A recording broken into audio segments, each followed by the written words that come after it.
Please sit down. Khan ji, please sit down. धन्यवाद अध्यक्ष महोदय। लोकतंत्र के महत्वपूर्ण विषय पर बोलने का जो आपने समय दिया, जहां हम आज चुनाव सुधारों पर चर्चा कर रहे हैं। इनको बोलने दो, प्लीज लिसन टू हर। चुनाव आयोग एक संवैधानिक ढांचा है जिसे निष्पक्ष तरीके से काम करना चाहिए, लेकिन हाल में देखने को मिला है कि ये चुनाव आयोग पूरी तरह सरकार के इशारे में काम कर रहा है, या यूँ कहें कि पूरी तरह समर्पित होकर सरकार के लिए काम कर रहा है। हमने उत्तर प्रदेश के उपचुनावों में देखा है कि किस तरह वोटों की धांधली हुई, कि किस तरह बीजेपी ने मनमानी करी और लगातार चुनाव आयोग को शिकायत करने के बावजूद भी चुनाव आयोग ने कोई भी एक्शन नहीं लिया। और इसी के साथ यह भी देखने को मिला कि पुलिस खुद सादे कपड़े पहनकर वोट डालती नजर आई बूथ के अंदर, लेकिन चुनाव आयोग ने कोई भी अधिकारियों के खिलाफ कार्रवाई नहीं करी। सीसी फुटेज की जब मांग करी गई चुनाव आयोग से, तो चुनाव आयोग ने सीसी फुटेज तो नहीं दिए।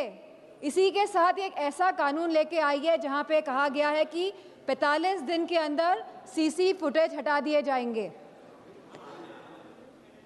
चुनाव आयोग पूरी तरह से पूर्ण तरीके से पक्षपाती स्वरूप में नजर आ रहा है, और ये हम इसलिए भी कहना चाहेंगे कि चुनाव आयोग का जो ये स्वरूप बदला है वह इसीलिए बदला है जब से चीफ जस्टिस ऑफ इंडिया को हटाकर यूनियन मिनिस्टर को अपॉइंटमेंट ऑफ इलेक्शन कमीशन में लगाया गया है।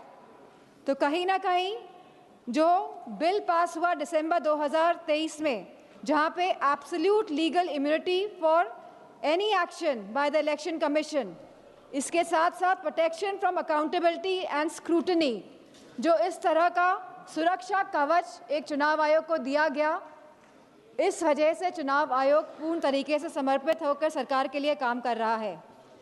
जो एसआईआर की जो प्रक्रिया है, स्पेशल इंटेंसिव रिवीजन, यह रिवीजन के नाम पर नागरिकता कानून लागू किया जा रहा है। रिवीजन के नाम पर अध्यक्ष जी, चुनाव आयोग द्वारा प्रशासनिक निष्पक्षता के नाम पर किया जा रहा यह कार्य हमारी नागरिकता, लोकतंत्र और संवैधानिक नैतिकता की बुनियाद पर सीधा निशाना है। जहां चुनाव आयोग को समय समय पर मतदाता सूचियों के पुनरीक्षण का अधिकार है और वह ये निरीक्षण करता भी है एनुअल समरी रिवीजन एएसआर के द्वारा, वहीं इस एसएआर की अभूतपूर्व बात यह है कि एक ऐसी संस्था द्वारा नागरिकता का प्रमाण फिर से मांगा जा रहा है जिसे कानूनन इसका अधिकार प्राप्त ही नहीं है।